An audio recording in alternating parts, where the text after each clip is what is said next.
Hey, everybody. Welcome back to Engaging the Phenomenon. And today we are honored to have a returning guest. That's Dr. Bob Davis, who is a retired neurosensory research scientist and author. He's written the books, The UFO Phenomenon and Unseen Forces. So welcome, Dr. Bob. Well, it's a pleasure to be with you again, James. Thanks for the invitation. Yeah. And again, it's great to have you back. And there's a few things that I do want to discuss today. One being an article, and it's an upcoming article that you have publishing in March, and a documentary.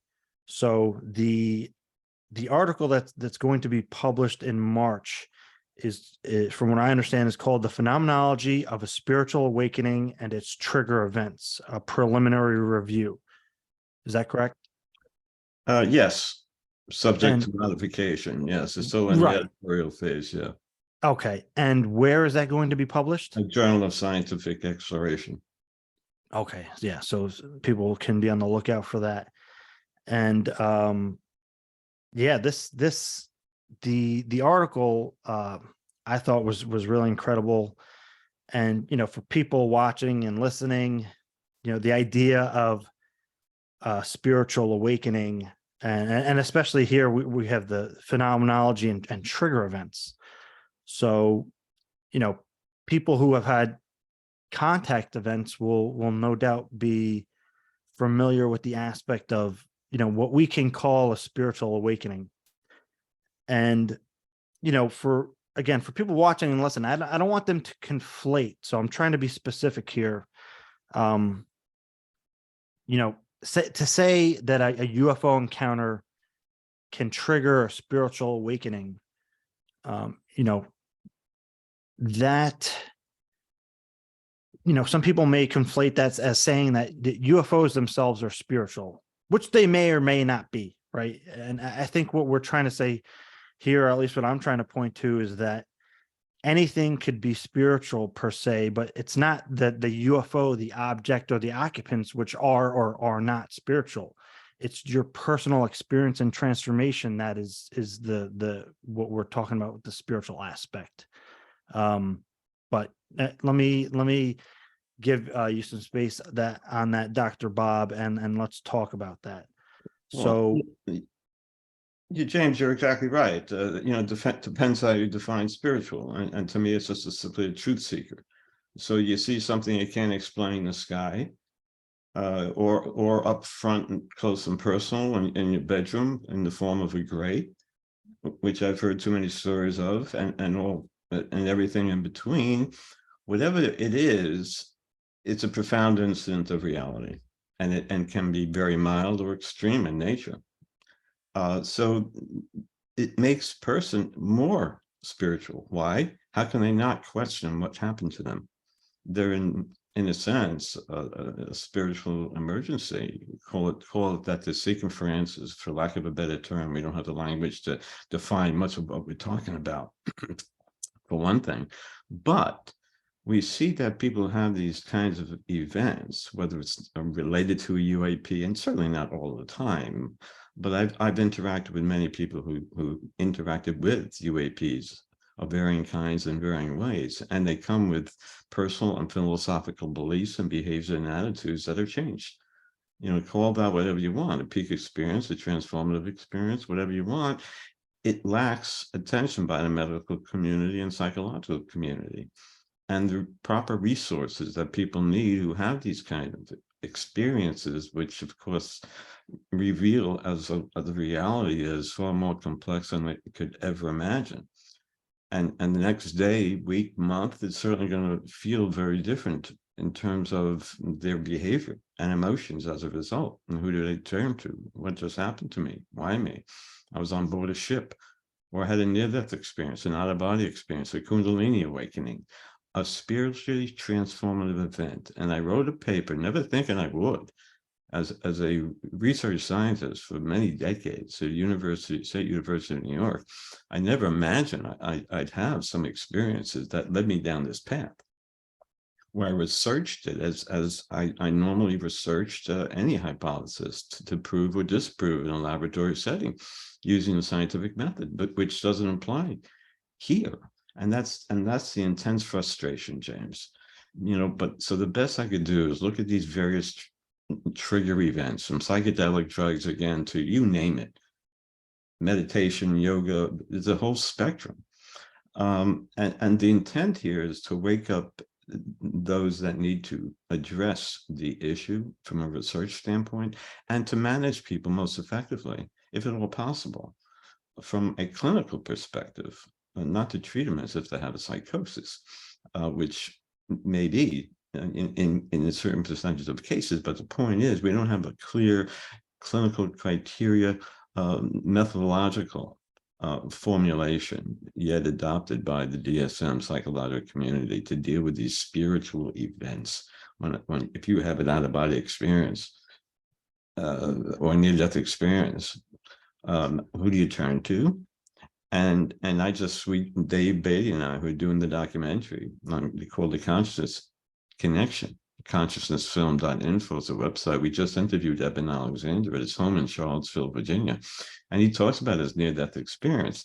It flipped him from a neurosurgeon to somebody who now talks nothing but near-death experiences and meditation and related matters. I've talked to too many professionals and non-professionals who have been flipped by a trigger event, a uniquely intense incident of reality that simply leaves one questioning, what is reality all about? That's it. UAPs are just a piece of a broad spectrum, a big piece, because they seem to interact quite frequently with people. I was a member of FREE. I incorporated some of the data in this article when I was invited to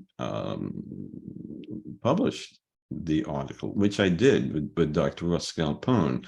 He's a psychologist, an expert in statistical analyses, and our results in over 3,200 individuals who claim to have interacted with the UAP associated with or without a non-human intelligent being. 75% of them considered it to be purely consciousness, an interaction with a God, a force, an energy, a spirit. They feel love. They feel the oneness, the absence of time and space. All that stuff we've read about. Your audience is familiar with all that stuff.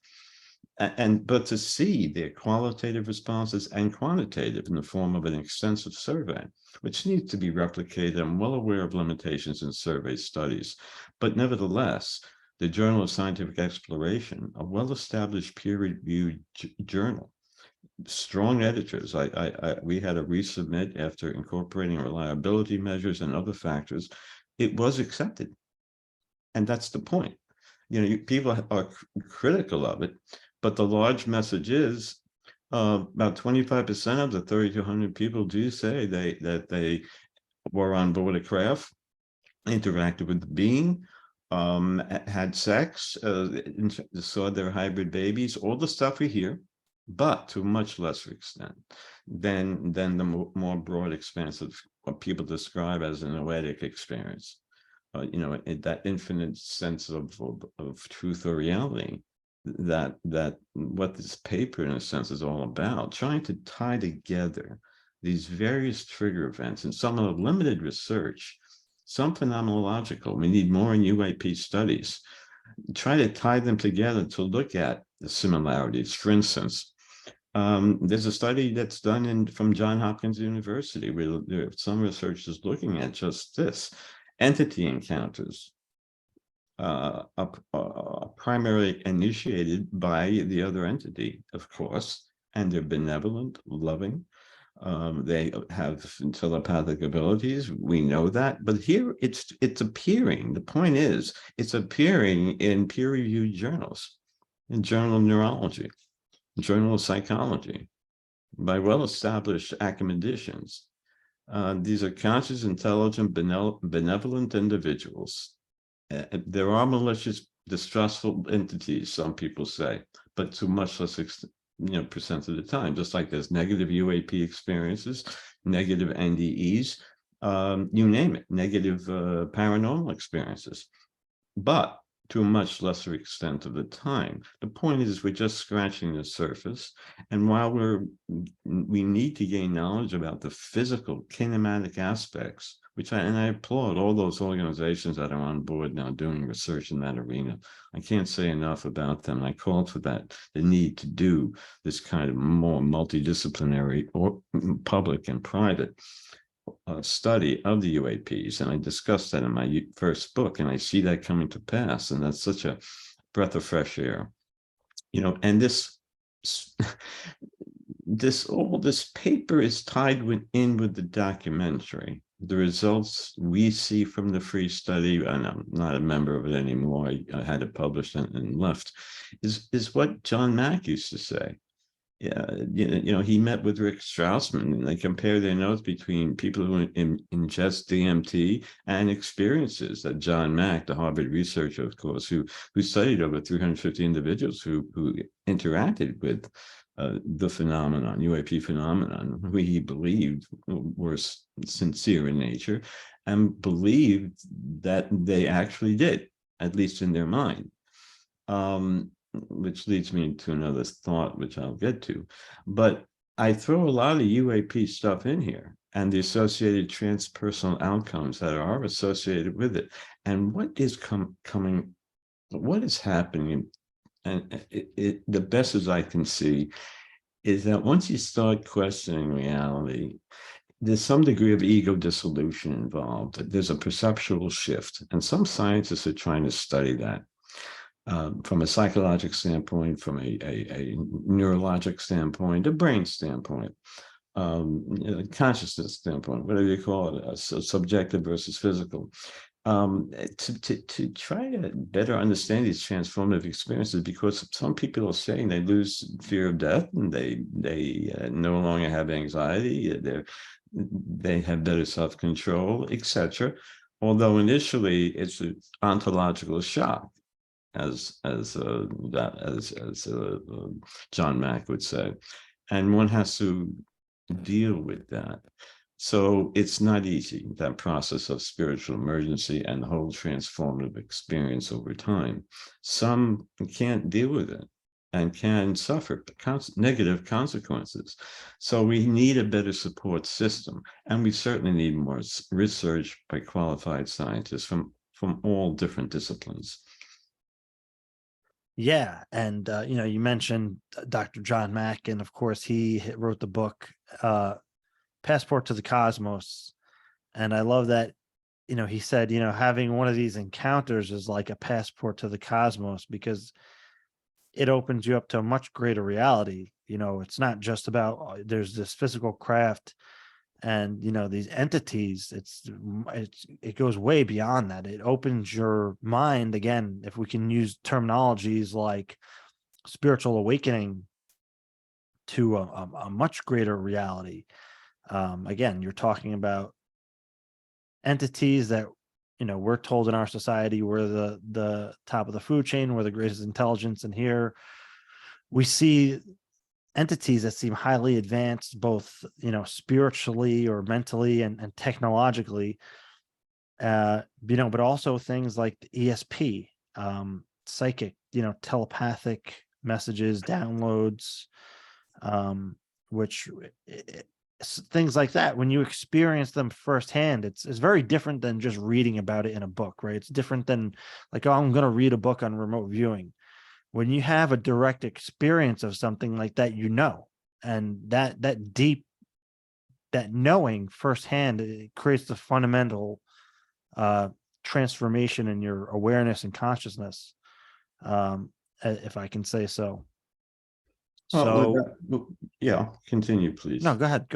Well, without question, these extraordinary events, maybe there's a pandemic occurring along these lines as well, and people are seeking them out in the form of psychoactive drugs, and trying to interact with UAPs in the form of CE5s, increases in meditation practices. So there is a I don't know what you want to call it, a bit of a shift. We're on the cusp of it, and we have a long way to go, and to learn about the brain and how it can be.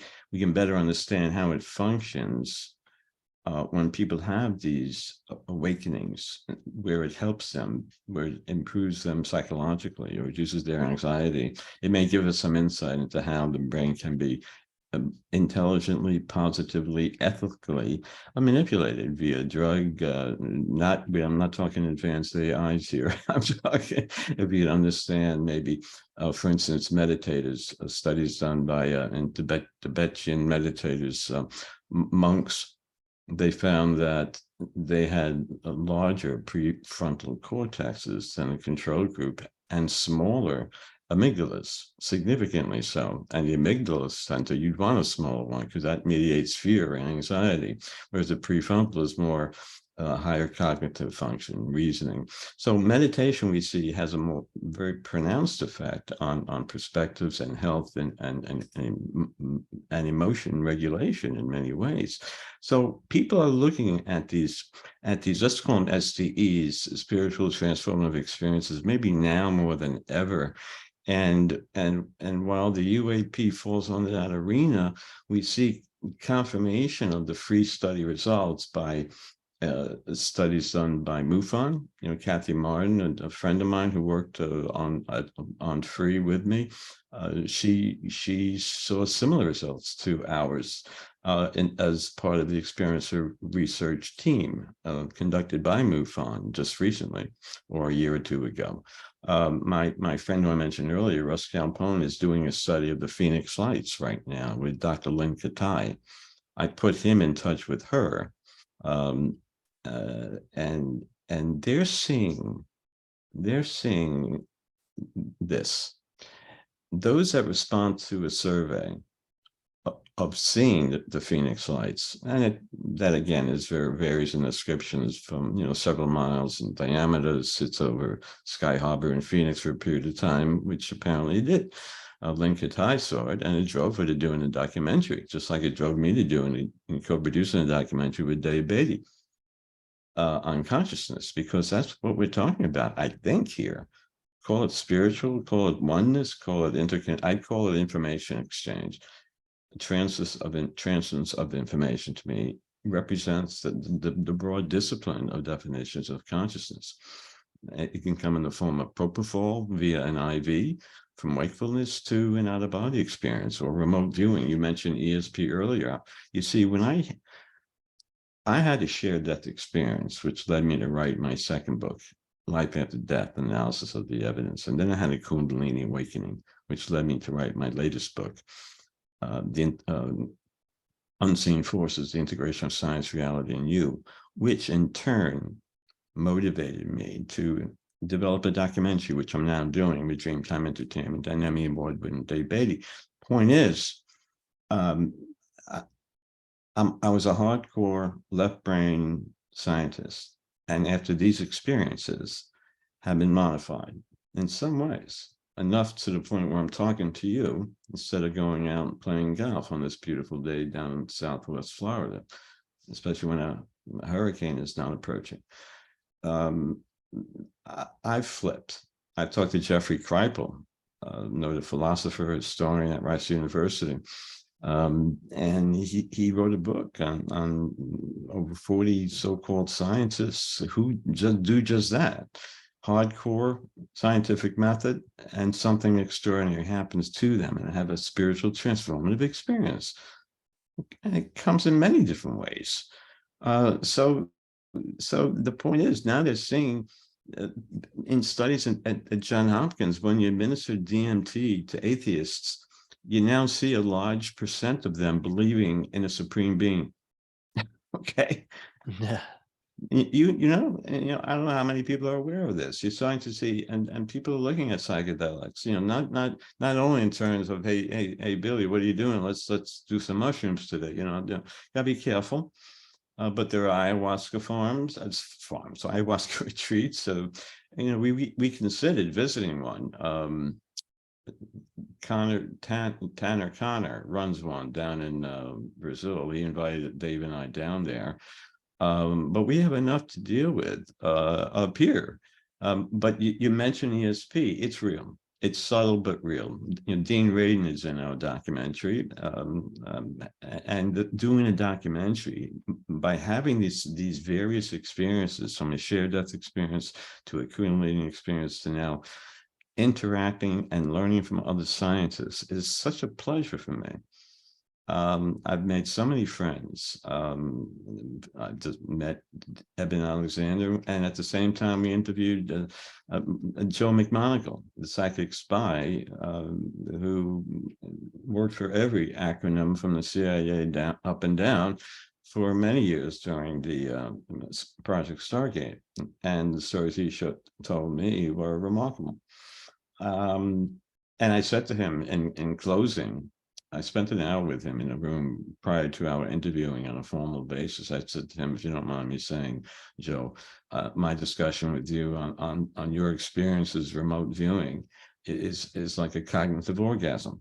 But the point is, if I wasn't doing a documentary, I wouldn't have these kinds of experiences with people like Diane Hennessy Powell, a neuropsychiatrist, also in a documentary. She does research with autistic savants, who we all know have unique skills, unexplainable in some areas, in the area of creativity, music or math or something like that. And she says to me, Bob, I know, I believe it's a 4-year-old who can speak 6 different languages. And according to her and her research, documented in her book, The ESP Enigma, she was never exposed to any of that other than English. I know we've heard of these stories. I know a 6-year-old. I asked for the cube root of a 4-digit number, and Sarah gives me the answer to the 6th decimal point after looking to the right for about 7 seconds. Does their brain provide some information? That doesn't mean that we can, if we learn anything from that, or that's brain-based, you understand? We don't have hard evidence that there's something clearly structural in the brain that could give rise to those kinds of behaviors. We're still looking. But some people contend they're tapping into that, call it what you want, semantic field, Akashic records. We understand maybe that envelope on the black hole, as my friend Rudy Shield, who's a member of Free, a physicist from Harvard, he says, Bob, that's where all information is contained. The past, present, and future don't exist. It's a holographic universe. And he ascribes to that. And then I ask him, what's a UAP? We've had many discussions about this, and then he tells me, UAP, it's quantum amplifiers governed by quadrupole radiation. Okay, now I have the answer. All right, quantum amplifiers. Who said that? Physicists from, he knows Avi Loeb. Avi Loeb wanted to be in a documentary, but is under contract in another, and was kind of in to respond. But I can't commend these individuals enough who support the Galileo project. SETI's now getting involved, looking at UAP to include anything unidentified. Does that mean orbs? That's one of my many questions, as opposed to that so-called structured craft or that scene that Dave done a little film on, remarkable, observed by personnel of the USS Ronald Reagan and Kearsarge, revealing these kinds of incidents that can't be explained. And then you have Kevin Knuth, who's doing research and saying that these things are moving at 60 Mach. Right, the breakthrough technology, interestingly, greater than 60 Mach. I think that's more than 100,000 miles per hour. Thing is, back in the 50s, there was a German physicist. I remember this while I was reviewing my book, UFO book, that also came up with the same answer of the velocity of UFOs with something like around 62 Mach. So here we are, 1,500 G-forces. So here we are, how many decades later, and we're revealing that the same information. I don't mean to be critical of Knuth. I can't applaud him and his colleagues enough, and they're finding other interesting information. that they're not yet ready. And more questions than answers, of course. But here we have the DoD involved, NASA involved, but also organizations that look at experiencers. Okay, those that interact with it. Too few and far between.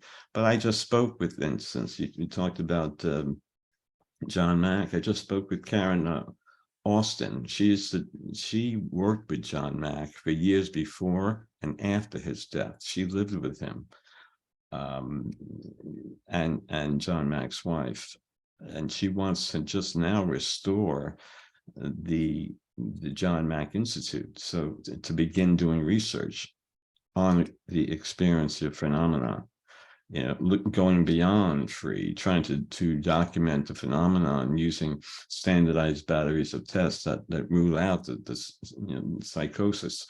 We want well-balanced individuals, something that John Mack did when he did his screening for subjects in his study. He didn't do it randomly like many studies are doing. It's simply because it's too expensive to implement a Minnesota battery of tests to assess one's personality.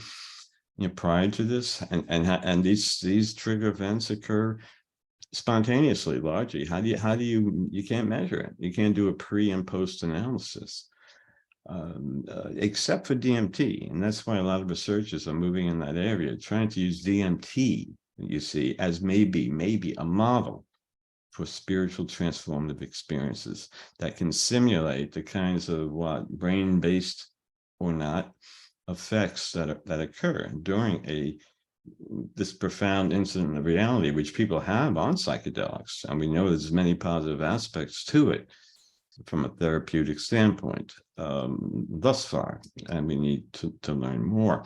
But the documentary is going to include these people, including Gary Nolan. I've had the pleasure of speaking with Gary many times. We're going to be filming up at the Nolan Labs at Stanford University sometime, or 6 months this year. And I can't applaud enough the kind of research that he's doing. And he's collaborating with members at Harvard University on many projects, and eventually we'll learn from his work and hopefully many other people who take up the effort. Unfortunately, research in this area requires money, and it's often self-funded. So it's hard to get grant money. It's hard to get money for my documentary. I've been frustrated to no end trying to act as a producer, trying to increase attention, say, go to the website, go to GoFundMe. It's embarrassing. GoFundMe page, 10, 20, all that stuff.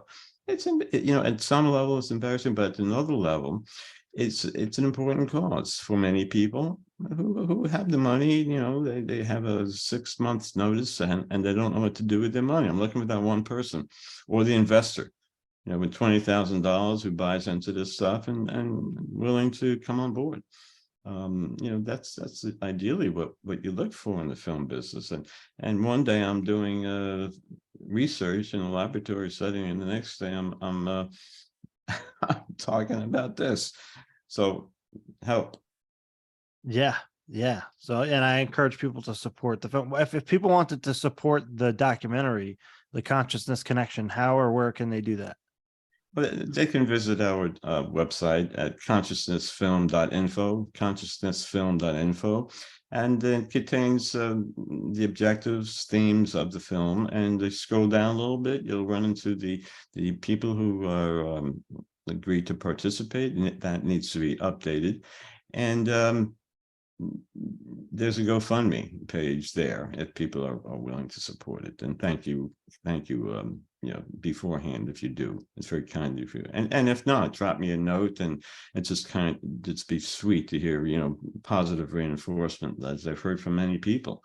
And here again, one of the positive things about doing this is getting in contact with so many people who are experiencers, people who are scientists in academic settings, and too who are experiencers. And I'm an experiencer. You kind of have this little community, and it gives you a little positive reinforcement, which says to you, no, you're doing the right thing. Going in this rabbit hole you gotta be quite maddening because there's no answer. And I spend decades searching for an answer, and there's always one: either reject or accept the null hypothesis, or something in between. But you had an answer in one way, shape, or form. You got it published, and you get a grant, you do all that sort of stuff. This is beyond that. This is so complex because we need the physical, but we also need the non-physical, and that is what we call what, and an aspect of enhanced consciousness of the people. What people talk about, that profound feeling of joy and peace and ineffability, and what's the divorce rate in those having near-death experience? There was a study done, 70% of them who have an NDE wind up in divorce after 7 years, far beyond the normal incident rate of divorce. It seems that many people, they interact with the UAP. If we could focus on JAT1 trigger events, since that's often the nature of your show, they go into this ontological shock. They question their worldviews and reality. How can you not? I was walking in Sedona, Arizona in 2012 with my wife. I was always interested in UFOs, especially when I saw one of the first Mercury astronauts, Gordon Cooper, say on video in a documentary that he observed a UFO land at White Sands Beach, and then it took off in a blink of an eye. Same thing when he was a pilot either in the 50s or early 60s. He says we observed these silvery discs and we couldn't keep up with it. But he was a firm believer, and certainly he's not alone. I talked to somebody who chased the who was part of the DC-52 buzzing of the Capitol building over a week plus time.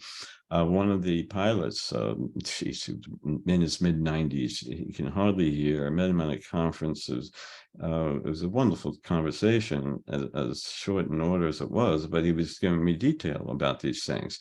And no, these were structural craft, and they were exceeding velocities that far exceed anything that was conceivable at that time. It still creates an image in his mind and wants to talk about it. It's like that ontological shock that Richard Dreyfuss doing the mashed potato scene in Close Encounters of the Third Kind. There's something driving him. There's something driving many of those, who are listening to you. I know there's something driving you, James. You're an experiencer. But the point is, there's information exchange. Whatever experience you had, when I saw those orbs at Bradshaw Ranch, that's the Sedona, Arizona version of the Skinwalker Ranch. I got what I wished for. I saw an orange orb, several hundred feet away, 50, 60 feet up, got my attention. Round orange orb. Dave Beatty depicts it beautifully in on his YouTube. Of that's shown from his USS Ronald Reagan doc that he recently did. And then a second one emerged from it. They were there stationary for 30 seconds and then they winked out. All right. Well, next day is a little different than the day before. That motivated me to write that book, which doesn't include updated information, but it includes what's coming to pass, and that gives me great joy that we're now seeing greater attention in many ways. Not that we don't need more, we do. More funding, certainly, in academia to study this phenomenon. Parapsychology, near death. We visited the University of Virginia. I had the opportunity to walk in Ian Stevenson's laboratory. We visited Monroe Institute and interviewed many people there who were doing research on consciousness studies and experiences with out-of-body, near-death experiences. It's remarkable to have these kinds of this time in my life, which is scientific, it's creative, it's why? And I often say to myself, why? And certainly my neighbors do. Why is this dude doing this, right? Well, yeah, I'm the Richard Dreyfuss doing the mashed potato thing, and not that I'd go on board one of the craft, although People claim they do, and it's hard to, in their mind, they do believe it. And this is a key point. The people who have these kinds of interactions, whatever they may be, that holographic universe, no time, no space, I don't want to go and be overly redundant here, they believe it still exists, even when they come out of it. I saw the UFO, I had the interaction, I entered a matrix, I saw the sparkly, but you know all the stories. It comes in every way, shape, and form, but that ontological shock and that associated exchange of information results what I think is enhanced consciousness. And I think many neuroscientists, psychologists are now looking at that term enhanced consciousness more closely from a research perspective, biologic, psychologic, philosophic, because they either their experiences or they know very credible people who are, and they for some reason get it. And those who are also very religious, they practice the same thing that we believe in. They go to church or synagogue every weekend, and ESP is written all over the place there. Same thing. Yet they're critical, however, and they ascribe to this physical universe and are staunch in their opposition to what we are talking about. And that's okay. Some people are simply not governed that way. Many people are just by innate quality of the human spirit, of the brain. I think we have that innate ability, a quality that should be modified properly, ethically, to make us more spiritual, to enhance our consciousness, establish meditation in people's practice early on in life, because there are significant benefits. And I can go on from a biologic standpoint as well as a psychological standpoint of just meditation alone. And many people have that Kundalini experience. And that's what many people who do yoga and other forms of meditative practices, including mind and body, strive for, that Kundalini. I will tell you this, James, Kundalini is real. Like you said earlier, until you experience it, you're just talking. I experienced Kundalini, and the next day I was in Sydney, Australia, having to get my way back here, home. Good luck. In dead of summer, suit and tie, a place you don't want to be. You wouldn't be out in nature, hugging trees, if anything. It's a unique experience. It came on me suddenly through channeling by a former physician who was also flipped. She saw her child being crushed by a car against a fence in Australia. She saw him leave his body. He interacted with her through dreams, etc. He told her to go to India to go to a specific temple. And she said when she entered that temple and touched where the pharaoh laid, she was zapped in the head. And ever since, she had a power that she couldn't explain. Well, let me tell you, she has a power. I've seen her effects of her power on others. You call it what you will, that moves me. You have to experience it, as you said. But these similar perceptual shifts, and people who have these triggered events, they're conscious of themselves, but others more so. They have that ego dissolution whereby they are not the center of the universe as much as they were before. And that's the point.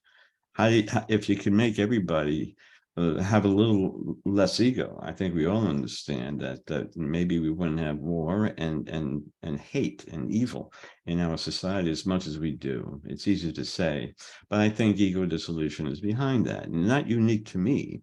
Through my many years of studying and writing about consciousness and psychology and physics and many of these other areas that I would not have otherwise, unless I was an experiencer at some level. I can't help but come away with the fact that our language doesn't explain it or define it well. So when you use terms, you sound weird. If I said to you, universal wisdom and love, I can move through objects. I have a holographic view. The beings I see through psychedelics, NDE, etc., they're comforting, protecting. My interactions are cool. They're conscious and intelligent, as I mentioned earlier. So the point is, they're changed by it. It doesn't, that's the big picture. It doesn't matter what you think, how you express it. It's real to them. But they want closure too. Don't you see? They know there's more. I know there's more. I scratched the surface, but what a surface it was. I have a long way to go, but I know, like you said, I know there's more. How did I know this? I had the sensation of suffocation one morning. I never had a lucid dream before, let alone that intense feeling of dying. I couldn't breathe. And it was a sensation that you couldn't help but wake up. It was so frightening. But the point is, I knew that my colleague in the lab had passed away. A sense of knowingness. And I found out later that morning that she did. I mentioned this many times, and not a coincidence. She died that morning when I had that lucid dream. Never had one before or since. So what are we talking about? Are we talking about an informational field, a parallel universe? Joe McMoneagle doing his OBE, his remote viewing, and seeing a newly developed Russian sub off an exact location that's later confirmed by advanced technology. Defense Secretary Robert Gates, according to Joe, was very angry because he would upstage him. Gates using billions of dollars to find this information, and Joe was in his 6x10 office in the Pentagon, making fun of Bob at lunch. Listening to stories like this, it's quite interesting. So,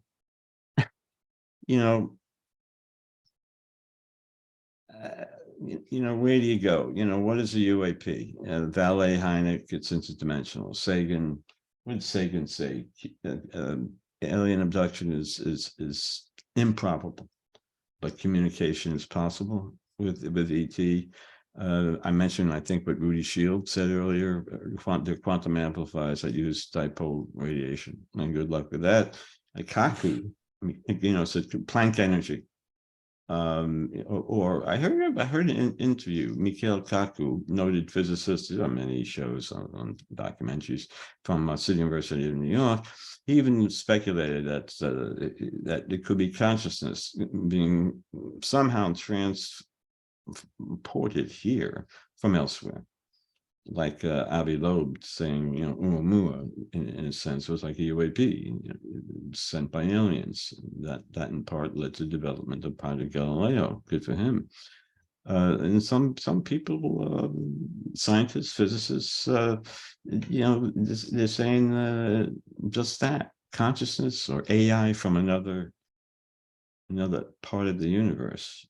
Or we live in a simulation reality. We have Tom Campbell, author of My Big Toe, in the documentary, noted computer scientist, theoretical physicist.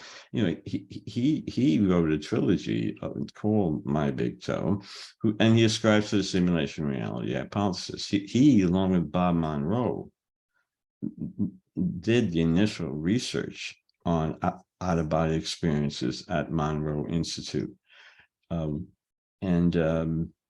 That's where he's going. In fact, Diane Hennessy Powell thinks that autistic savants, who I mentioned earlier,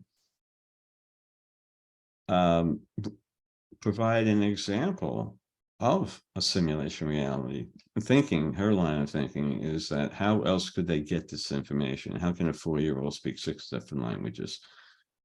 to her, but that is what you mean or define by simulation reality. Are UAPs avatars? Are there other, conscious entities, controlling us, a control system, as Valet would ascribe to, and many do.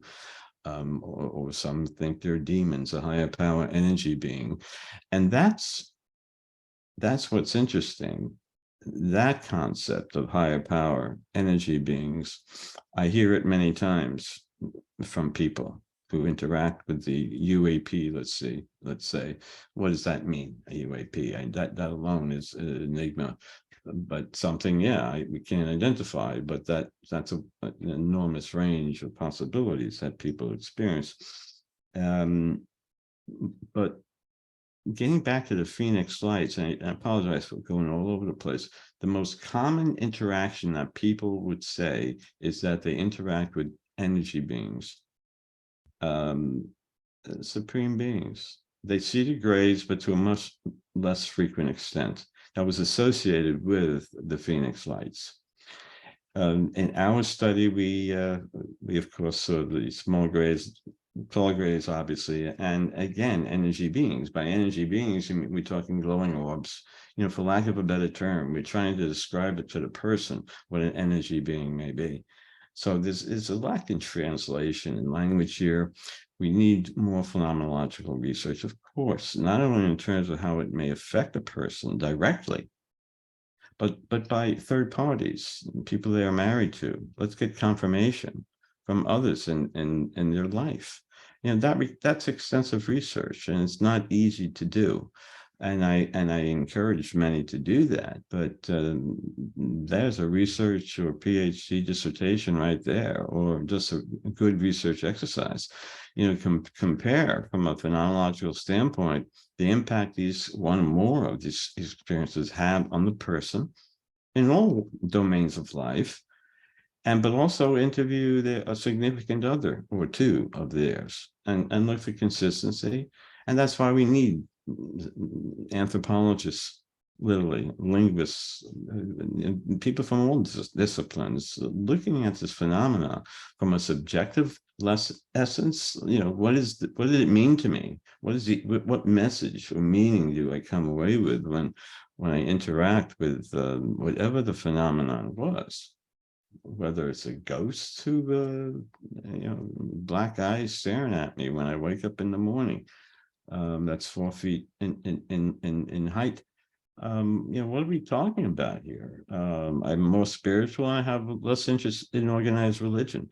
And the interesting point that really got me, in the free study, those that had more than 3 interactions with the UAP, 83.5% of them, I think it represented a subset of the population, but over 1,000. But almost 85% of them did not want their experience to end. They literally wanted to continue interacting with the beings associated with the UAP, or beings not associated with the UAP. But oftentimes it was the Greys or the Nordics, those so-called beautiful people, as described. There are others, but what's that all about? John Mack talked about it, writes about it, and now the new director wants to further explore that. So the complexity of this phenomenon, UAP or otherwise, is just beyond belief. Which direction you want to go. I'm giving a paper for the Journal of UAP Studies. In fact, they're having a convention, virtual conference. It's coming up in February, I believe. It's a PowerPoint presentation on the dichotomy of UAPs in terms of spiritual and physical aspects. There's no question in my mind that it contains both. And there's no question in my mind that we're probably talking about many different types of UAPs. I'm not the only one who says UAP is not just one thing. How do we study it? how do we segment it? And are we talking about orbs here, flying discs, 30 feet in diameter, you know what I mean? And it has something else here.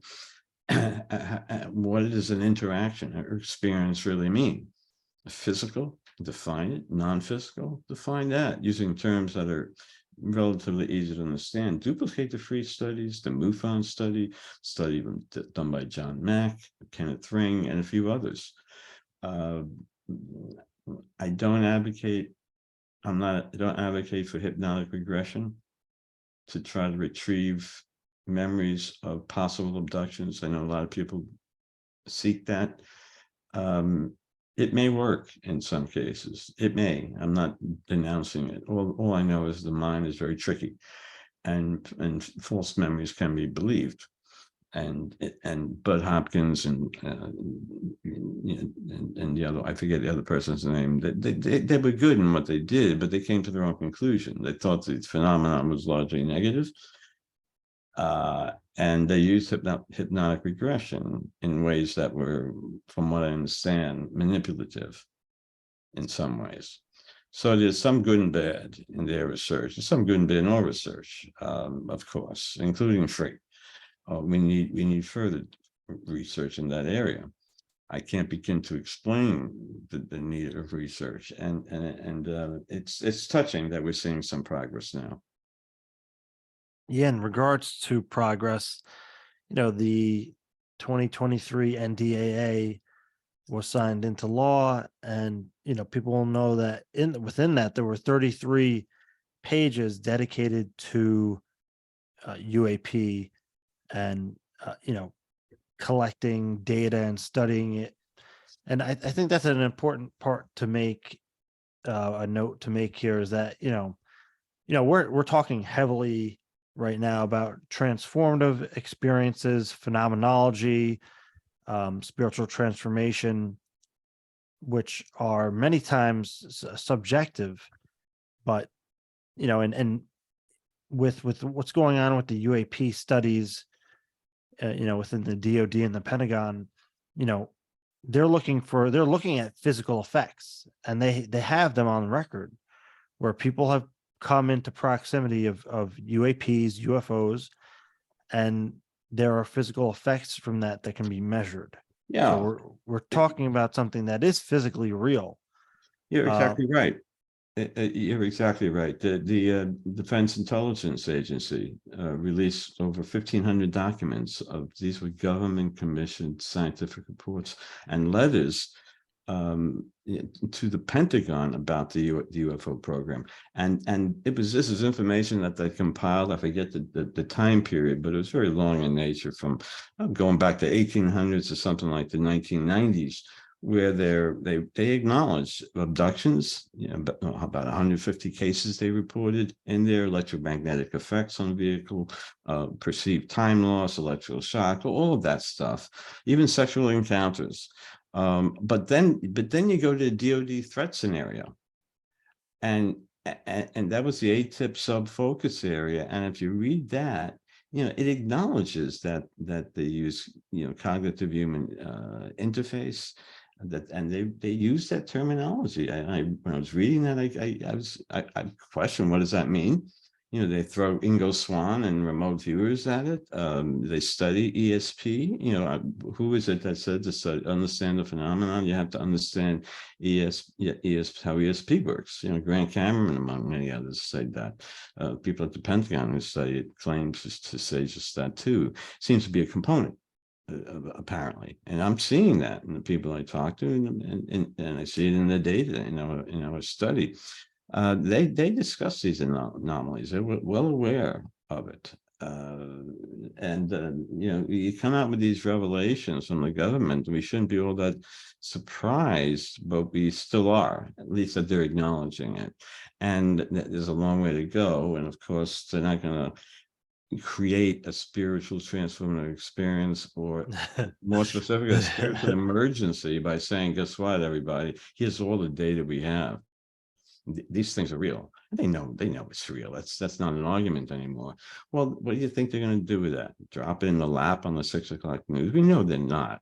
And there's a debate about whether or not they should there's a lot of considerations, but and it's hard to say how society would take it. I thought we'd be more reactive when we got to 2017 news than what we were. Well, people are so overwhelmed with so much aspect of life that this is just one thing on top of another. You deal with COVID, you deal with this, that, and life in general, and inflation, and it's a struggle. And then you throw little UAP revelations on them, and they many deny it, some are turned on by it, and most are in between. You get your bell curve of reaction. But people, the main thing is people come away from this knowing that the phenomenon is far more complex than they can ever imagine, and that intense realization may be what holds promise for us, because it moves us away from destructive tendencies if it does enhance consciousness, and the transpersonal experience does seem to be beneficial in the long run. So the UAPs, are they increasing or enhancing our spirituality by just them showing up?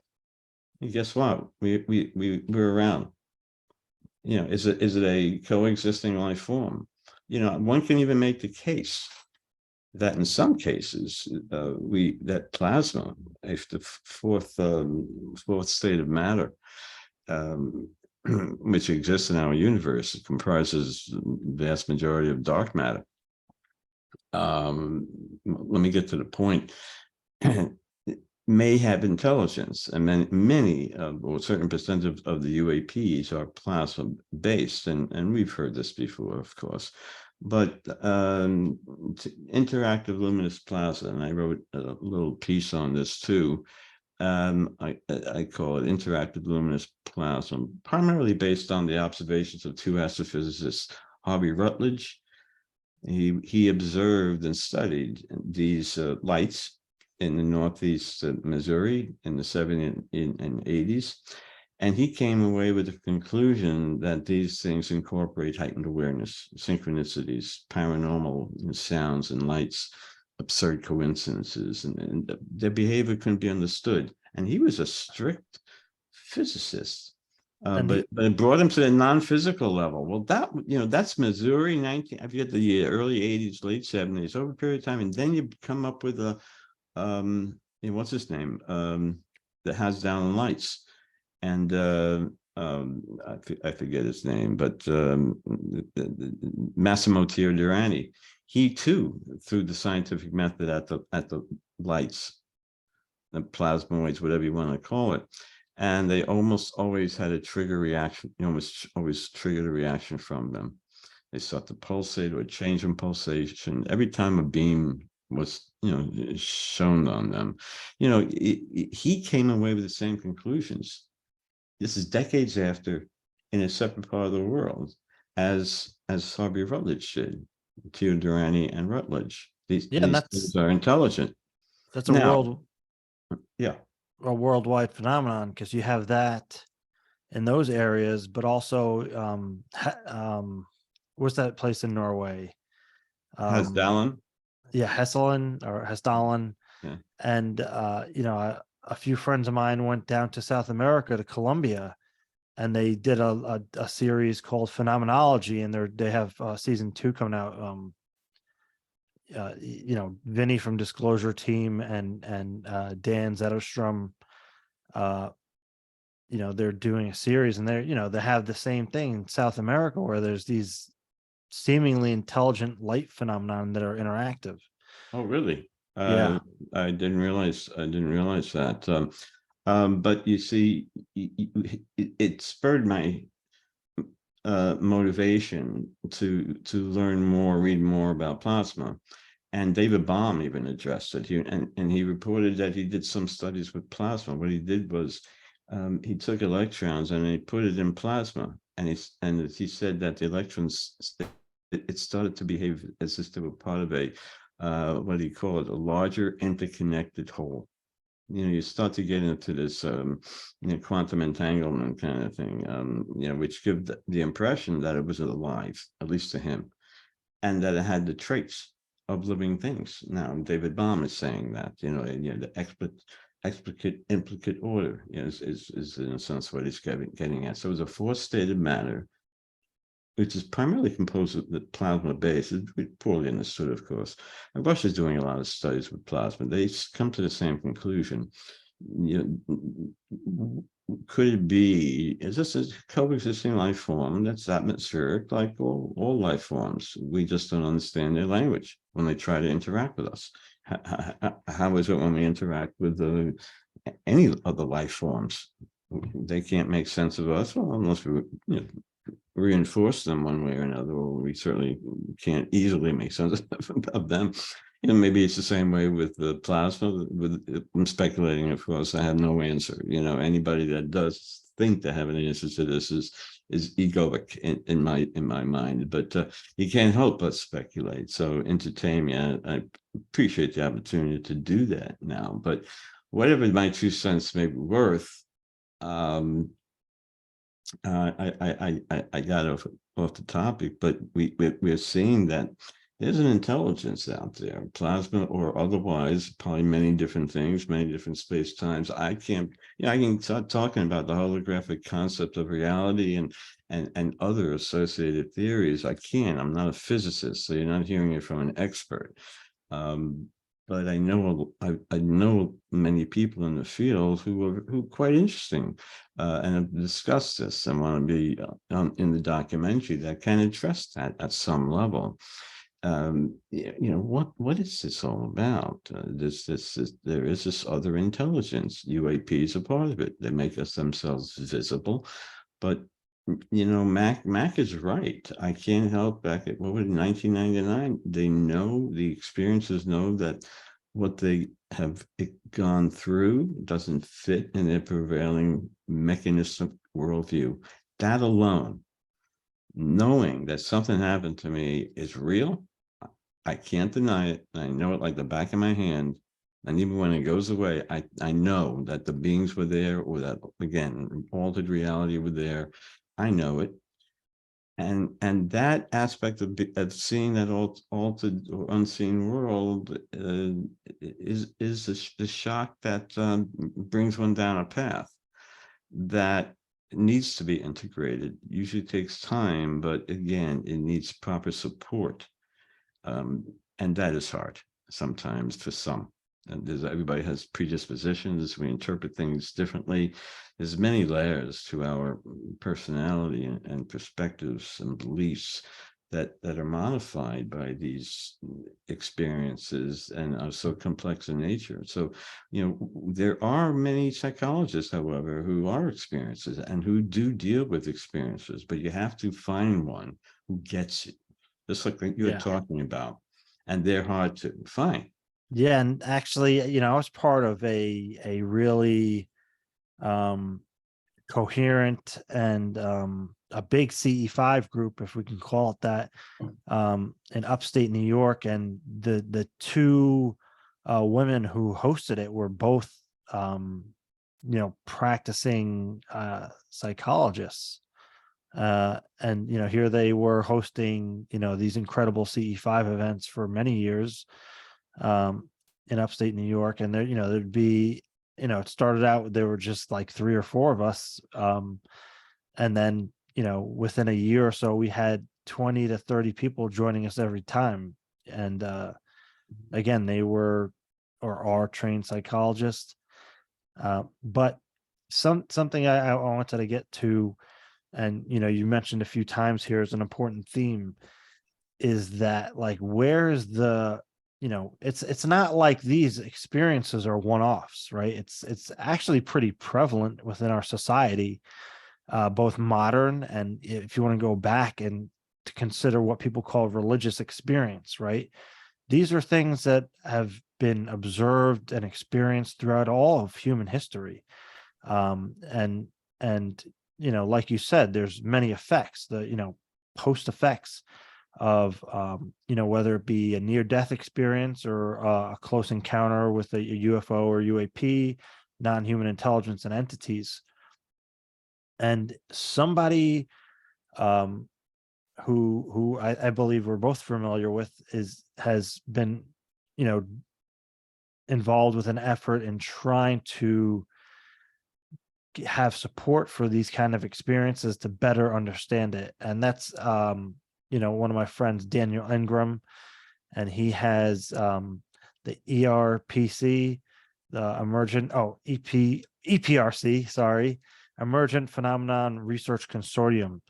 And he's been doing what I believe is pioneering work and trying to get experiences like this acknowledged on the clinical level, and beyond just acknowledgement. How do you research, study, support, and actually put it into the medical language? So, if you have an experience like this, there's professionals that would be able to help you, given the research is done, and there's specialists and what have you. And they could offer support, and you can put it on your insurance, right? Because it's a natural phenomenon. This is part of the human experience. So are you familiar with Daniel Ingram and his work?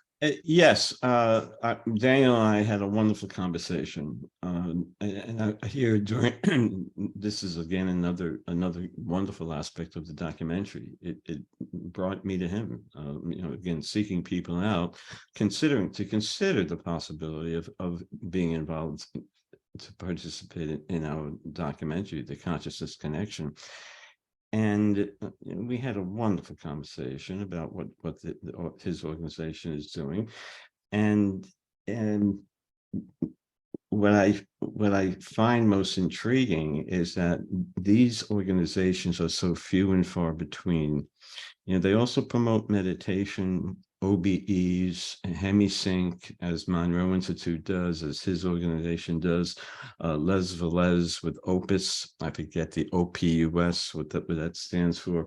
The work that the Dr. Mack Institute is doing, the Ryan Institute, the Institute of Noetic Sciences, at Stanford Research Lab, Nolan's work looking at the brain of experiences, and it's a remarkable, groundbreaking, potentially research.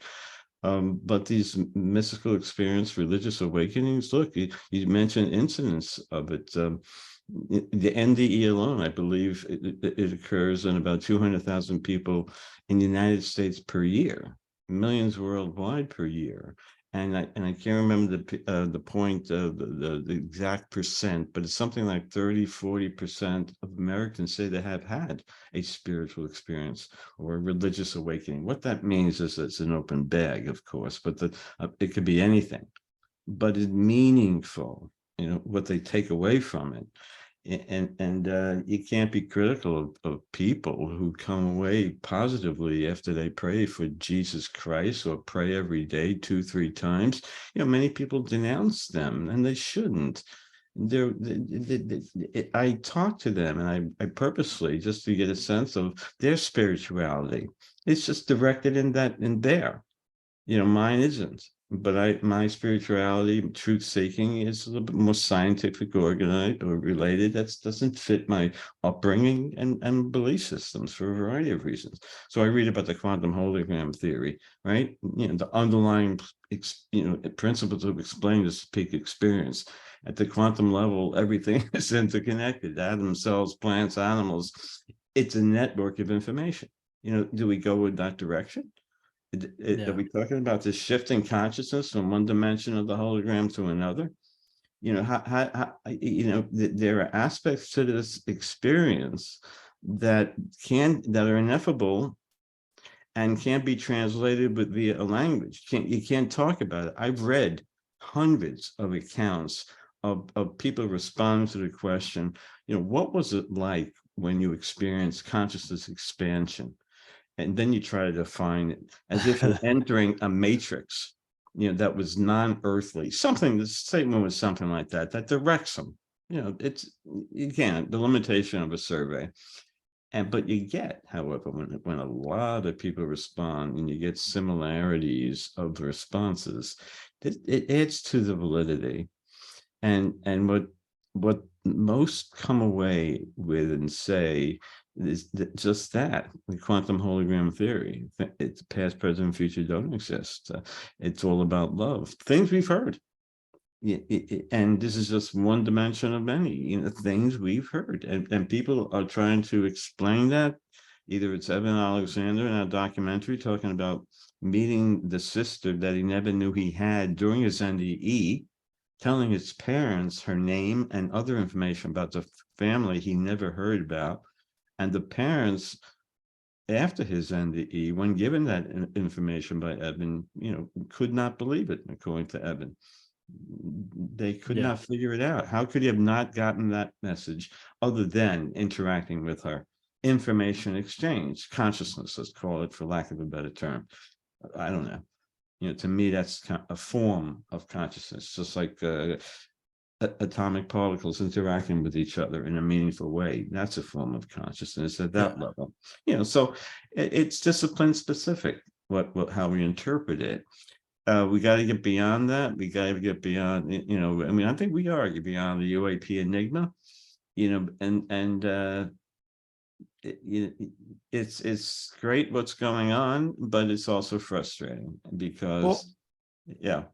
well, I was going to say that's actually what I love so much about the UFO phenomenon, right? Or UAP. And, Jacques Vallée had, I think, said at one point, the UFO is like like a Zen koan, right?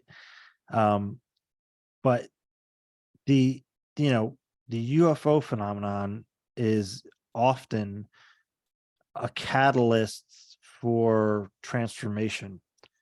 And this has become like a thing I repeat very often now, is that the UAP is almost like a bridge between physics and metaphysics, because we have physical objects that are observed, that are tracked on radar, multiple radars simultaneously, that you can get on gun camera footage, that create biological effects, that create physical effects. Yet they're demonstrating all these principles that we would consider metaphysical. And I mean, we consider them metaphysical because we don't understand their modus operandi currently. But I think in this investigation into UAP, both on a like a DoD level, academic level, on a personal study level, all of these are opportunities for growth, right?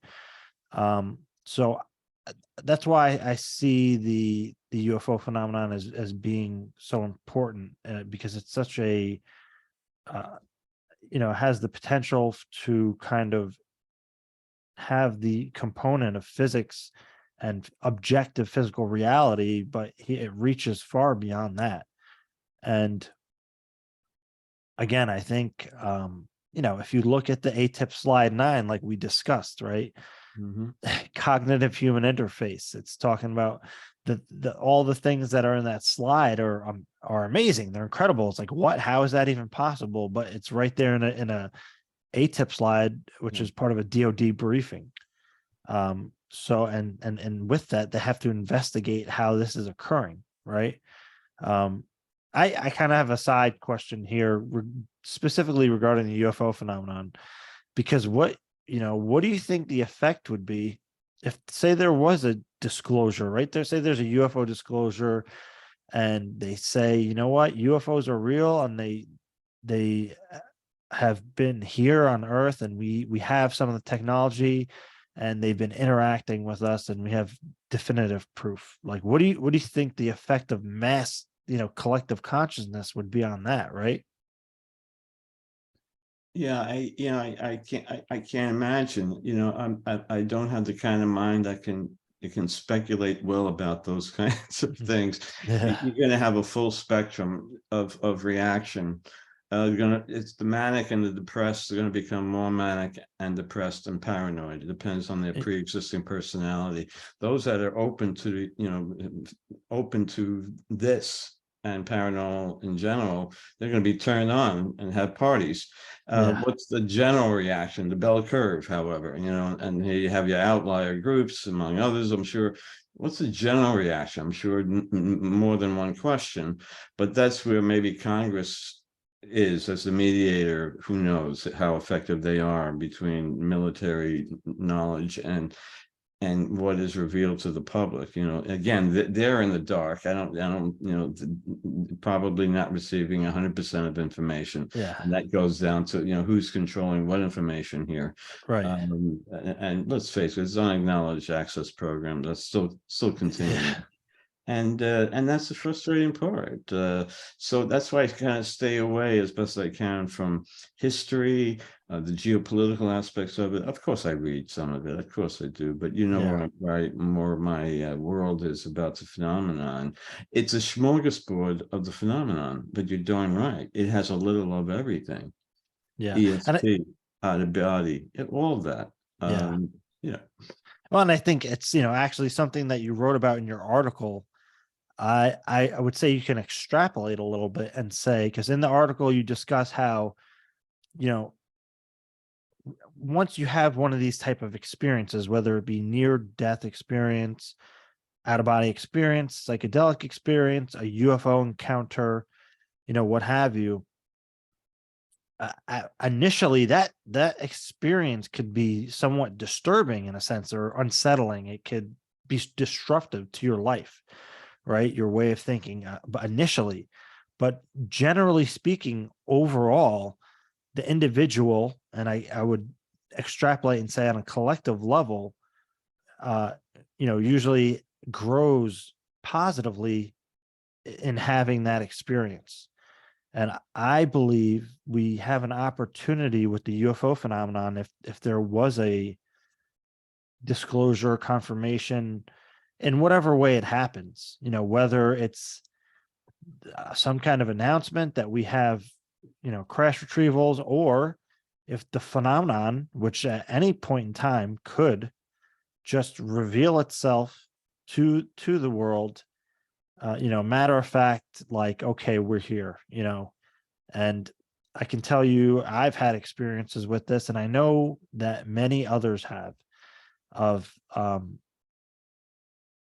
you know scenarios that were put in their mind that demonstrated to them something to that effect, where there were just crafts all over the sky in broad daylight. And that has been a reoccurring theme that's not often talked about, actually, but is, many experiencers have that same sentiment, whether that's how disclosure happens, or that in a post-disclosure world, that's something that occurs. I don't know, but it's definitely a prominent theme. So that's kind of my speculation on part of the what you wrote in the article, about how initially an experience like this could be disruptive, yet it leads to um, Yeah. an overall transformation and enhanced It consciousness. can, of course, it's obviously overwhelming, as we mentioned, and people get new insights, new questions are asked, because it contradicts many aspects of what their pre-existing beliefs and concepts of life are. So they don't have an appropriate framework or a support system, to turn to. And many people soon speculated. Graf, who wrote a book, A Spiritual Emergency, I would recommend it highly to those. I'm sure you're familiar with it, James.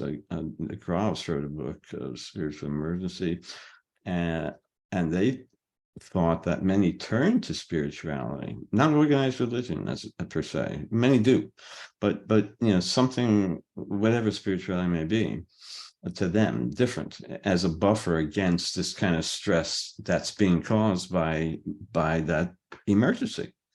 And if you go to a psychologist and explain to a psychologist, you're going to get Librium and mood stabilizers, of course, and maybe some people may need it, Right. especially if they interact with some people, with some beings up close and personal, or see something again extraordinary and beyond their ability. I'm sure I needed some anti-anxiety when I was rampant with my Kundalini awakening, full blown Kundalini. People don't understand what that is until you read Yeah. about it.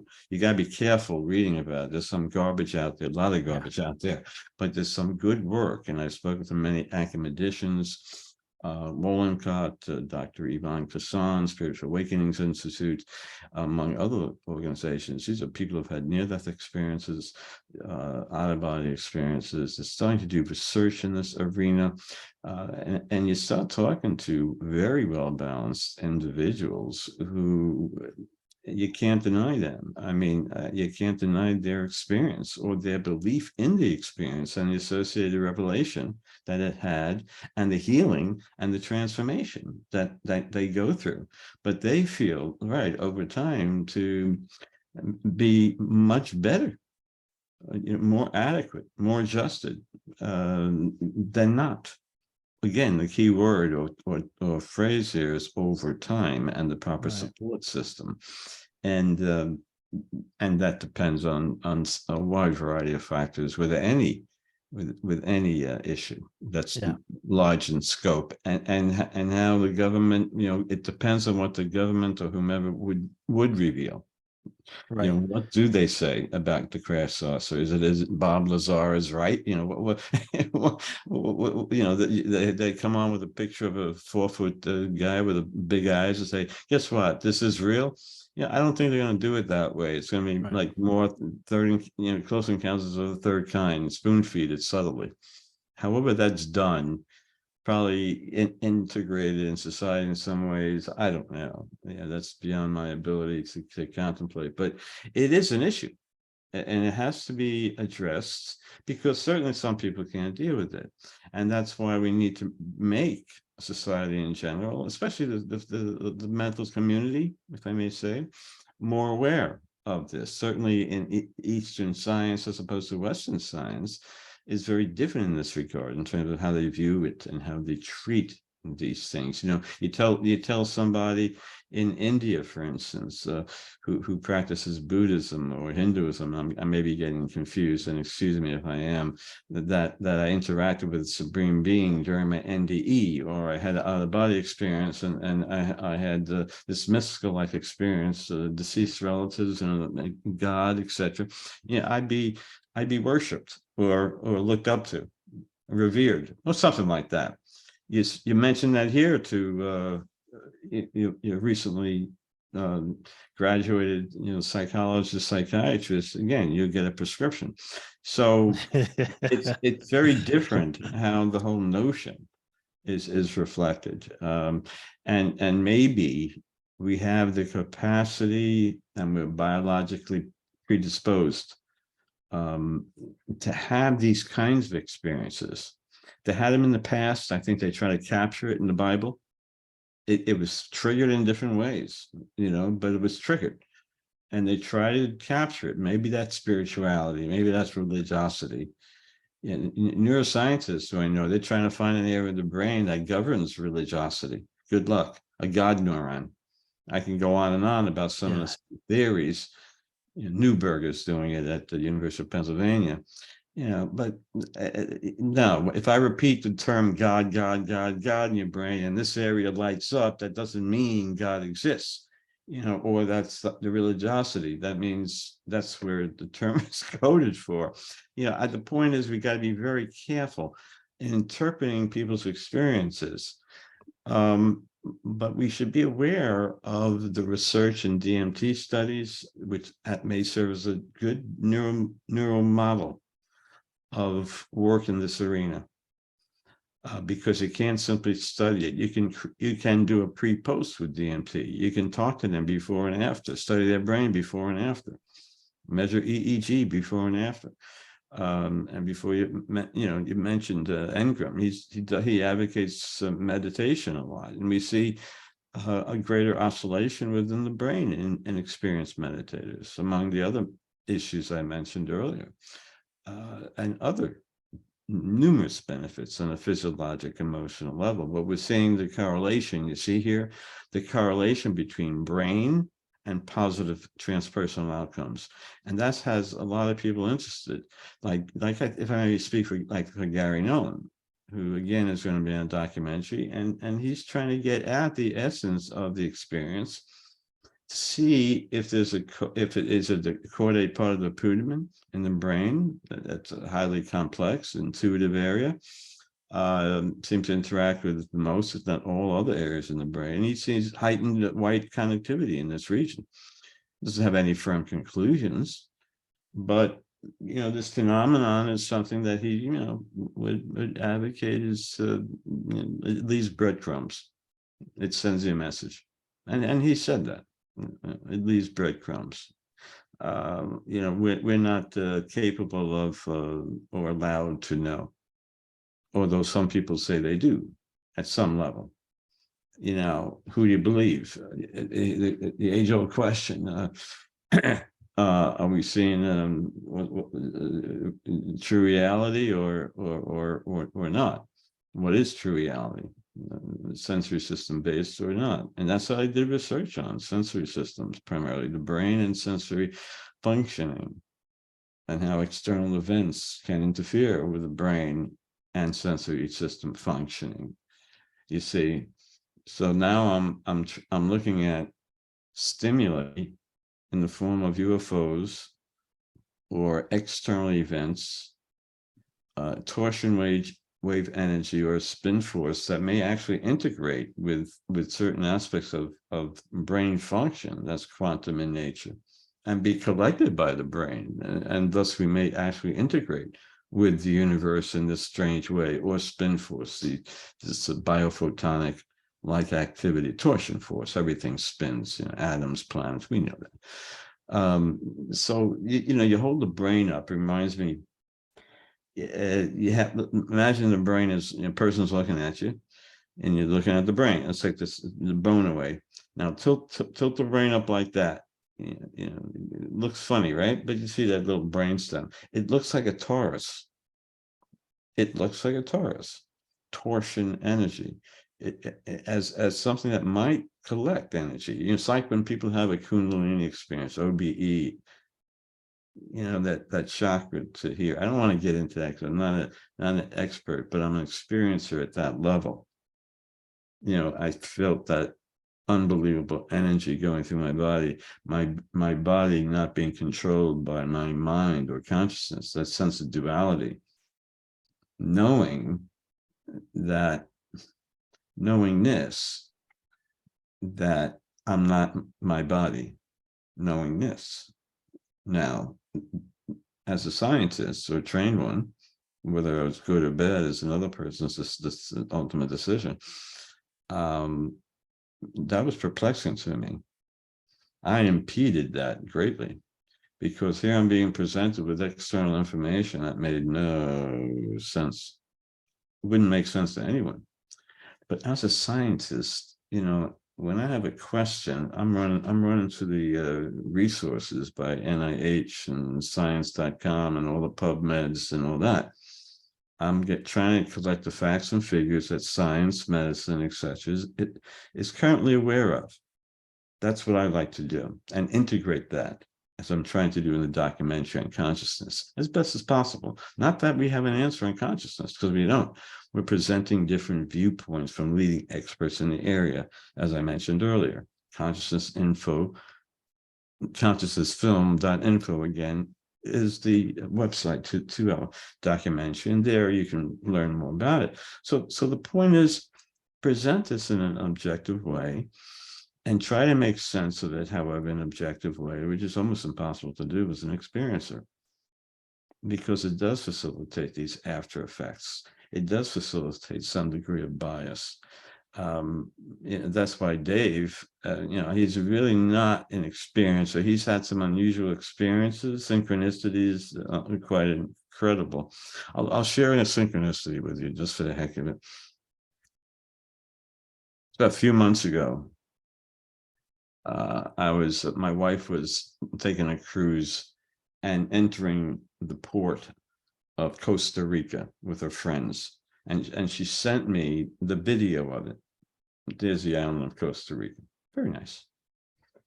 And 2 to 3 minutes later, while viewing that picture, I run into a license plate on an old car. It was white, and it said Costa Rica. And just above it, it's spelled M-A-E, May. Well, that's the name of our granddaughter, who was just born like 2-3 months before this incident. Now you have to experience it, like you were getting at, to realize, oh man, this is this is beyond coincidence. In Costa Rica, going at the port, how often do you see a license plate from Costa Rica? Because and then the name.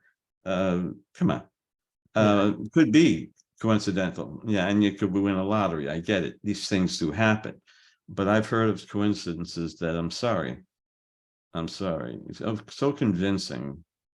And like ESP experiments, Dean Radin, speaking with him, he said, Bob, the results we come up with are beyond 6 sigma.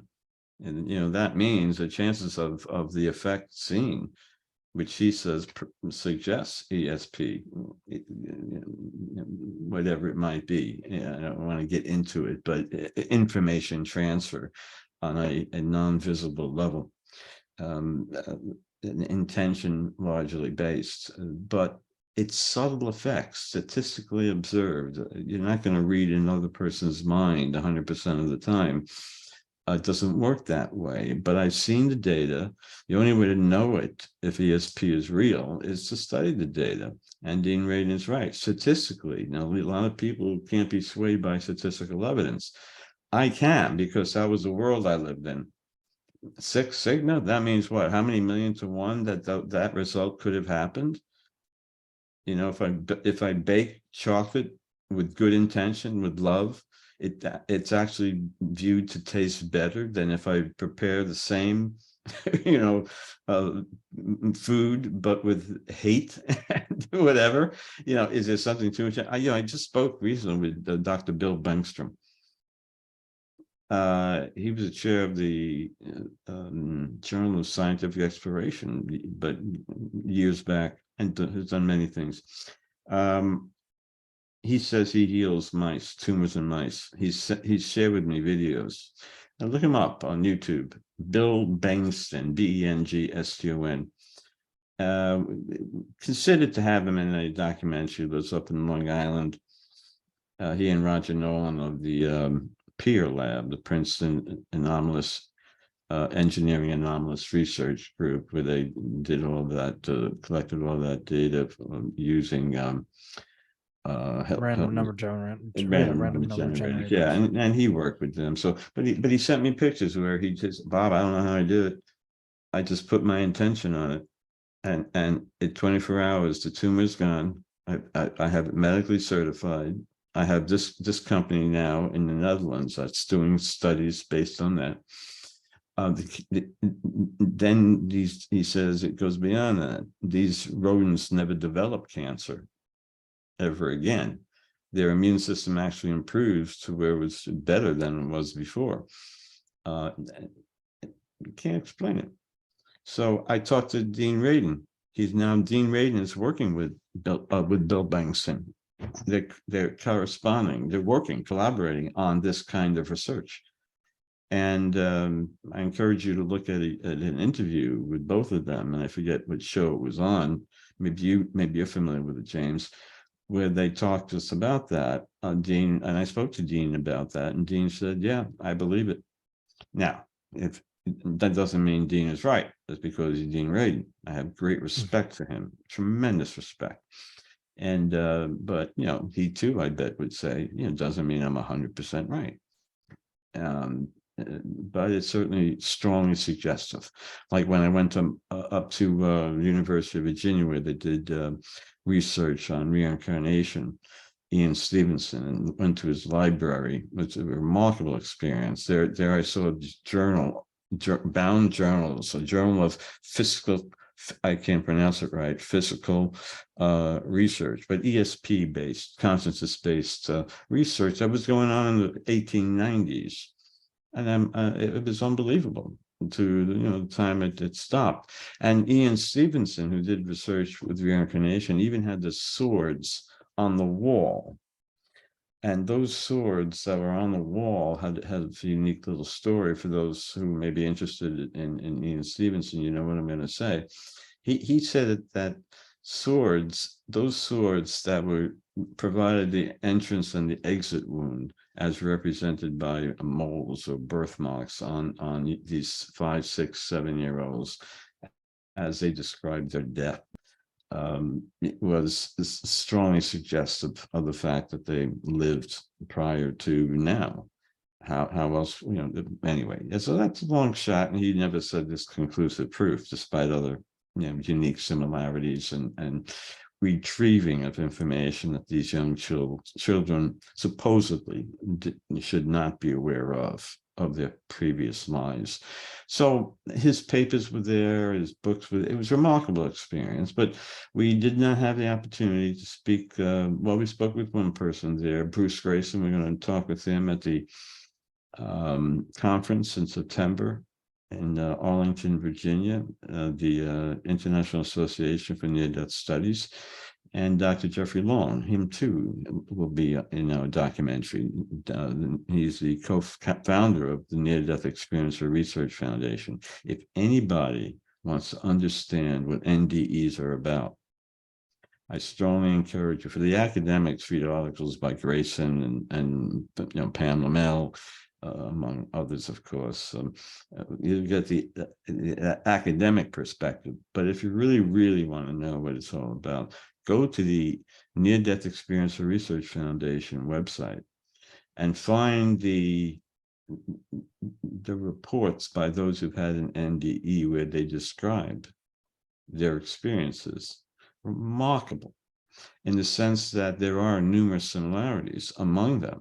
And I bet somebody can do, as I mentioned earlier, a thesis or a dissertation, qualitative research, of course, based on the responses from over 1,000 people. And now some of it is embellished, of course, some of it is not mentally sound in nature, derived in nature. But come on. Given the large number of people responding, you have to look at that information. That's what I advocate for. Again, the phenomenological effort to better understand this kind of phenomena. Yeah, and the documentary, The Consciousness Connection, the scope of it, I'm guessing, goes over all of this. How much of an inclusion in the documentary has UAP? Gary Nolan, we can't have 10, 12 talking heads. I don't want to mention names, but we had some leading UAP researchers, investigators who are committed. But we will Dave and I will finally make the final decision. Gary Nolan definitely is in the film, and he will address it. But again, it's from his perspective as an experiencer and also as a professional researcher in a related area. How direct it is to the UAP is still up for debate, but it's remarkable what work that he is doing. Applauded tremendously. Maybe Kathleen Martin. She lives down here in Florida, where I am, near Orlando. I had Dave Bledsoe. Do we go up there and have him call down an orb? I spoke to him and I said, "How do you know an orb's there?" And I know it, like a knowingness. And then he goes outside, and there it appears. A few seconds after I could play a video for you, share it and play it for you that he sent to me of him interacting with an orb. I'm afraid I'll do something wrong here, but maybe I can. Hang on. And the point is, it's almost like a spiritual event. We get to that earlier, and so the question is the way he talks about it. If you listen to it, there it is. Oh, it's moving over the tree, and it's deeply moving to him. But a lot of people express that. Now, is it a conscious, intelligent, purposeful, intentional entity or is it plasma, geomagnetically derived, that may have some form of consciousness. It may indeed. Um, Everything I do believe is conscious at some level. You bought a painting, it's consciousness because it provides you with an interpretation of beauty or disgust, but it gives you information. So same thing with this, that orb in the sky is giving him tremendous information. That's loving kindness. It supports what these other studies are saying out of John Hopkins and among other few places that are saying when people are interacting with this, let's call it energy beings, for lack of a better term. Some people call them orbs, plasmoids, UAP. We don't even have the language right, and maybe nor should we, because we don't understand it. Once we understand it better, then we could put terms that are more appropriate to it. So for now, I guess UAP is better than anything else. It's acceptable. We all understand what it implies. I think there is still, however, debate whether or not to include. Yeah, how many times we listen to somebody talk about, I see little tiny red orbs flying in my bedroom. Now, is that a UAP? I spoke to somebody at SETI. They include that as UAPs. It's an unidentified aerial phenomena. They're open. They're using techniques and objectives unique to SETI. They just started. I'm very curious to see the outcomes of their research. I mean, they don't even want to talk about the details, but they're a physical, that's their arena, but they're not talking about it. Like it's like the military is not talking about the mega frequency range that they're finding off the coast, the wow signal 14.5 megahertz collected at Ohio State, that lasted for about 30 times greater than the background noise, that hiss of the cosmos. That wow signal, never seen again, was, what is that? Was that, some people speculate, of course, extraterrestrial, whatever, like a new Amora, something strange, debatable. Galileo project, we should be on the lookout for more things. Astronauts report things, weird things all the time. Come on.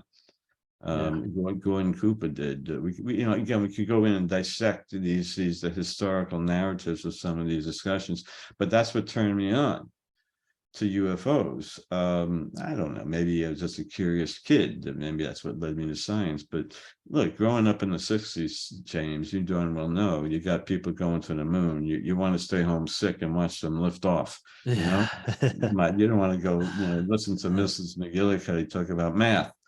Oftentimes the nod will backfire on you because they'd have to scrub the mission for one reason or another, and you'd have to make believe you're sick the next day too. Anyway, that and Star Trek and Richard Dreyfuss and the mashed potatoes, it's spurred everybody's interest, but still many people I know don't give a darn. For whatever reason, and we're all different. We respect that. It's hard to do, especially when you have an experience that we're talking about. The uniqueness of it kind of puts us in a community, a separate community now, where we weren't before. We were 9 to 5. I know lawyers who go to CE, who organize CE5s. Mike Merberg up in Tampa. Yeah. He's still a lawyer. Nancy Duterte, she's in a documentary, noted lawyer, practiced in New York City, noted lawyer, experiencer. People can see in our consciousnessfilm.info to see the trailer, and I forgot to mention that. And she's in there along with I'm sorry, I forget her name. But anyway, you'll see if you look at the trailer. And she and her daughter had an interesting UFO experience, and saw it in the sky, and other craft emerged from it. And So she's a lawyer. It's funny. I know a lot of lawyers for some reason who are experiencers. I don't know if it's unique to that profession, but they come in all professions. You know, that's what I learned more since I retired, um, about various topics, multidisciplinary in nature, through my personal experiences as well. Reading books, relying on the interpretation and studies of others. Many, quite coincidentally, are in our documentary. People I read about years ago, looked up to. Here I had the opportunity. I'm you know, kind of like friends with them now, and they're in my film, and you know, it's fantastic. Stressful, yeah. Need money, yeah. The downsides, yeah. My wife is not into the mashed potatoes like I. So, you know, what's up with Bob? Spend more time with me. I'm sorry, honey. I'm on a mission. You know, Yeah. but people watching you too, are on a mission. Why are you doing your show? Yeah. Why Yeah. are you doing For it, sure. James? Yeah, because it's to spread awareness and you know, after having some of the experience, it's almost like you have a duty to share, you know, because you know it's a reality, you know. How do you and you share it by, you know, bringing people in. I love your show, by the way, and the guests that you bring in. I applaud you for doing that. That's correct, and that is the same reason why I like to be on some shows. I'm selective now, but happy to be on your show. And with Grant Cameron, for instance, you know, and a few others, Alex Sakaris, Mishlove, selective. And Buddha at the gas pump. Yeah, if you Yeah. ever read a great, Oh, they have great interviews. Yeah. oh, great website, interviewees, long list covering many different topics. Kundalini is addressed by many experts in the Yeah. batgap.com. Rick Archer, brilliant dude, Yeah. interesting story. Yeah. I've been watching that show for years. Yeah, you know, you know, I was into drugs, dropped out, but you know, and here he's now into spiritualism. He's so tuned in and in my mind, brilliant about spirituality and life and the way he interprets it. He's had many experiences. Many of the people he talks to are long-term meditators, and maybe if Yeah. there's any one message that I'd like for you to, your audience to come away with, is to consider something like meditation. Not, it doesn't have to be strictly, you know, repeating a mantra every 20 minutes every day. Unique to the person, something to relax you, you know, for maybe once or twice every day. Trying to make it a daily routine, like whatever it may be. Have it take the place of a destructive habit or something. You'd be surprised how they're finding results at the level of the brain, you know, at where the alpha wave, where the more relaxed frequencies, 4 to 7, 8 hertz or so, that's when you're in that theta, kind of very relaxed, nice state of mind. They see that is in long-term meditators becoming the more prominent brainwave, even when the person is awake, thinking that the person is now naturally becoming a more relaxed person by meditating. So in other words, Yeah. meditation is causing a purposeful, beneficial structural change to the brain. Yeah. And that's what they're looking at with these spiritual transformative experiences. Is it causing us change to the brain? You know, is Gary Nolan going to find it? Is he on the right path, or is it the other way around? Does the brain cause that? Well, I think physical is part of consciousness, not the other way around. I think my gut at best tells me it's an external event that and we're predisposed to it. And I Yeah. don't know if the Orkor theory with the, you know, tubules that The describe microtubules. Yeah. where the quantum physics is, we're just conjecturing. It's hard to even get into that. I'm not a physicist to explain that. I don't want to sound like I know, you know, too much physics. I don't. But I just try to listen and read what these people are writing. It's Stuart Hammerhoff and University of Arizona people looking at that, and others too. Quantum processes in the brain, nanotechnology. Some speculating that UAPs may very well be avatars of some type, artificial intelligence. Reflection of us, or how we interpret it. I mean, the explanations, as you well know, are so diverse. Some of it's right on, but you can't help but speculate, because you continue to seek that truth, and that's because you're spiritual now, and that's you. Before, you never did that. You go to McDonald's, have a Big Mac, and scratch yourself and go to a ball game at night.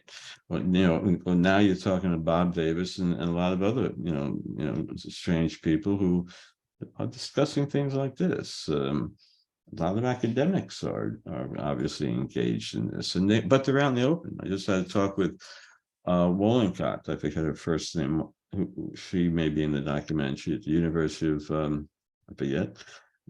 Washington, and had many kundalinis, and talking to another person who's had other kundalinis is like you, James, talking to another person that has had a similar experience as you. Few and far between. But I'll, if I can say this on your air, like I said to Joe McMonagle, it's like a cognitive orgasm. You don't really want to hang up. You get it, man. You have kriyas. Do you feel different when you're talking about spirituality?